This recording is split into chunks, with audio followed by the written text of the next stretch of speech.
Shalom Bapak Ibu yang terkasih, sebelum melakukan aktivitas hari ini, mari kita datang kepada Tuhan. Kita mengucap syukur dan berdoa. Tuhan, kami bersyukur Tuhan telah menyertai kami dari malam hingga pagi hari ini. Kami bersyukur Tuhan memberi hari yang baru. Udara yang segar boleh kami hirup pada pagi hari ini. Sebentar kami akan merenungkan sedikit dari firman-Mu. Tolong Tuhan buka hati dan pikiran kami.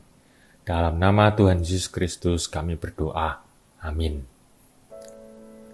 Pagi ini saya mengajak kita semua untuk membuka Alkitab kita dari Lukas 23 ayat 56 sampai dengan 24 ayat 12. Tetapi saya akan membacakan beberapa ayat saja, tidak semuanya.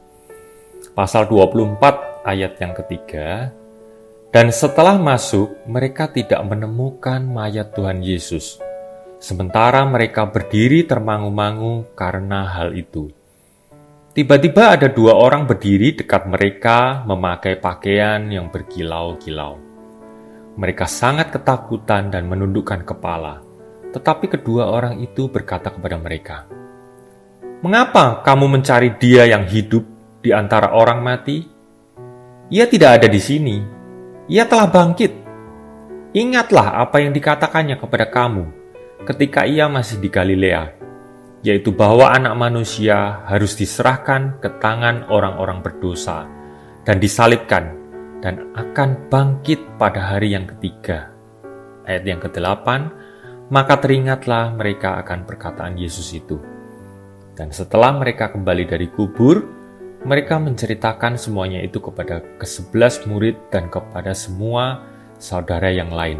Ayat yang 10, perempuan-perempuan itu ialah Maria dari Magdala dan Yohana dan Maria ibu Yakobus dan perempuan-perempuan lain yang juga bersama-sama dengan mereka memberitahukannya kepada rasul-rasul.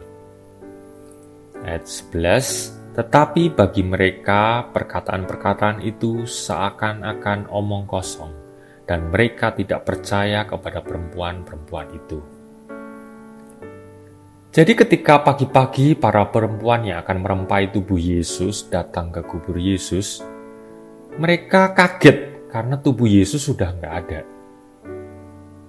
Setelah kesedihan yang mereka alami akhirnya berangsur bisa mereka terima, mereka lupa Yesus pernah mengatakan kepada mereka bahwa Dia akan mati dan bangkit. Mungkin sangat sulit bagi mereka pada waktu itu mengalami kejadian itu. Tapi mereka diingatkan kembali pada waktu bertemu dengan malaikat Tuhan yang berdiri dekat kubur Yesus, bahwa Anak Manusia akan mati dan bangkit pada hari yang ketiga.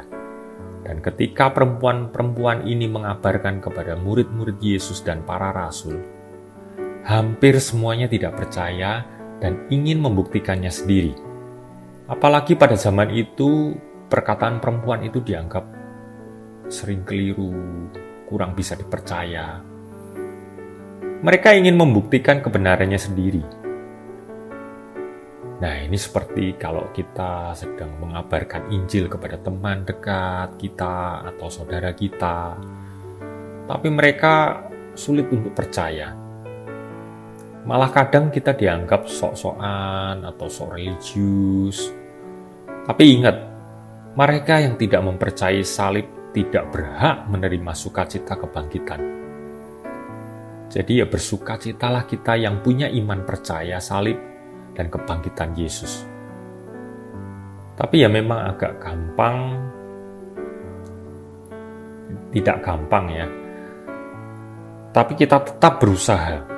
Mau korbankan waktu, mau korban tenaga, mau mendoakan terus supaya Roh Kudus bekerja atas mereka. Supaya jiwa mereka dimenangkan. Tapi banyak orang yang maunya berkat melimpah, minta kuasa, mujizat, tapi nggak mau pikul salib, nggak mau dipakai Tuhan untuk pelayanan, tidak mau menginjili orang, nggak mau berkorban bagi orang lain. Nah, mulai dari mengosongkan diri dulu, dari keegoisan, menang sendiri, supaya Roh Kudus ini memenuhi diri kita dan mengubahkan hidup kita, supaya kita mulai memikirkan orang lain, memikirkan gereja, dan menyenangkan hati Tuhan.